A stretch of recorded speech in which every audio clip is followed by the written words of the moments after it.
Hey guys, and welcome back to my channel. Sorry. My name is Sakia and you're watching Life with Kia. So today I just wanted to jump on here real quick. I just came home from class. I have class all day and then I had tutoring. It's like 6:30 and I'm a little bit tired, but I got a comment on my med-surg clinical that people are enjoying it and that someone can't wait for this peds clinical video. So if you haven't seen that med-surg clinical experience, I'm gonna link it down below and you can go watch that after you watch this one. Okay, so let's get started. I don't want this video to be that long. I don't want this video to be that long. So my clinical experience, I'm finished with my clinical, with my peds clinical, but I'm still in my peds class. So my class is basically two classes in one. It's maternal and child. So like the first few weeks we did maternal and then this last stretch is peds. And it's taught by two different teachers and we have two different clinicals. So I was so excited for peds. I aspire to be a pediatric nurse practitioner in the long run. I love children. I love ages 0 to 18, preferably toddlers, but I mean newborn to toddler, but I'll take them at any age. But so basically I went to my pediatric rotation on Wednesdays.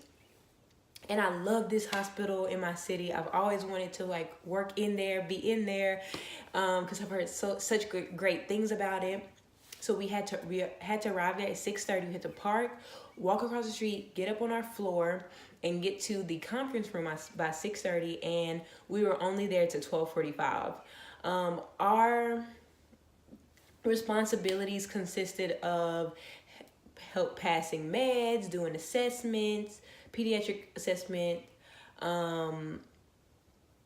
various, like if you had an opportunity to give IM injections, if you had an opportunity to put in a Foley, take out IVs. I don't know if we were able to start IVs on children just yet, just because it's a little bit complicated, a little bit more like advanced. We were able to do everything we could for med-surg, but it was just on a different level. Like we know, as we all know, that peds, the medications are like different. Like you have a whole safe dose range. So basically you have to make sure you know your patient's weight in kilograms and basically convert it and know the safe dose range to be able to see, okay, is this medication safe for this patient? Because you really have to keep in mind that these the same dose, like you wouldn't give the same dose for a 2-month-old the same that you give for a 12-year-old. So that's something that was a little bit different with peds versus adult health. Another thing is dealing with the parents. I already knew that was going to be something to look out for, but the parents of the patients that I had were actually like pleasant. They were like, they knew that we were students and they knew that I was there just to help as much as I can, learn as much as I can, and they were really helpful during my time. Like I didn't get any like weird looks or anything, so I really liked that. So we were on 2 different floors and we were there for how many weeks? 4 weeks. We were there for 4 weeks, and for 2 weeks, I was on the musculoskeletal floor, so it was a lot of fractures, but then it was also like half of med-surg floor, so we had like asthma patients, patients who came in from from motor vehicle accidents, all different kinds of things. Then we had a neuro floor, and that floor was actually known for, sorry, I had to look it up. So I was also on the neuro floor, and on that floor, it was known for their epilepsy monitoring unit, and it was amazing. I've never had the experience of seeing a child having a seizure or experiencing taking care of anyone who had a seizure. So that whole floor was amazing. It showed me like the different techniques that you need for a neural floor, basically, and being with children. So first off, you have the neural aspect. So you have the neural checks every, like, for some patients, it was like every 30 minutes, and other patients was like every 2 hours. And then the vitals were different. The medications, mainly the parents would usually give the medications. And on that floor, the parents knew their stuff. Like, the parents had books of all their medications, all their past episodes, what happened, all their doctors, all their last checkup, like everything. The parents on that floor were amazing. But on that floor, they had the EMU, epilepsy monitoring unit, and then they also had just a regular neural floor. So like if a child had spina bifida, or I had a patient that, I believe the story was she fell and like she had a swelling on her skull. So that was a whole nother like issue. But amazing. I really like that floor. I love the nurses. The pediatric nurses are amazing. They have a different skill set. They're caring. They know their stuff. Just amazing, amazing, amazing. My advice for anybody going into peds clinical is to just take it one step at a time. Learn as much as you can. If this is what you want to do, basically ask as many questions as you can to the nurses. Make sure you experience everything you can. Go in with a willing and open attitude. Don't go in there thinking like, oh, I can't do anything. I don't really like no, go in there thinking you're going to learn something. Because I was able to go to different procedures. I was able to escort patients to different like diagnostic procedures and stuff like that. So if you ask your nurse, or if you want to put yourself out there, I would highly suggest that. And even if you're not interested in peds, I know everybody is not interested in peds, but just, yeah, go in there with an open heart, an open spirit, learn as much as you can, because it can also help you with your class, because you can be able to think back to your patient.